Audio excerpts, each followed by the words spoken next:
નર્મદા જિલ્લામાં બોગસ દાખલાના કૌભાંડનો મામલો સામે આવ્યો હતો। મુખ્ય સૂત્રધાર 40 દિવસ બાદ રાજપીપળા પોલીસ સ્ટેશનમાં હાજર થયો છે। પોલીસે નાસ્તા ફરતા આરોપીને કોર્ટમાં હાજર કર્યો। કોર્ટે મુખ્ય સૂત્રધાર દર્પણ પટેલના 3 દિવસના રિમાન્ડ મંજૂર કર્યા।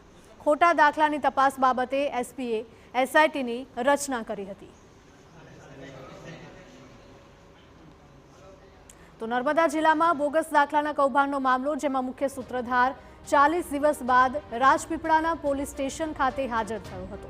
પોલીસે નાસ્તા ફરતા આરોપીને કોર્ટમાં હાજર કર્યો।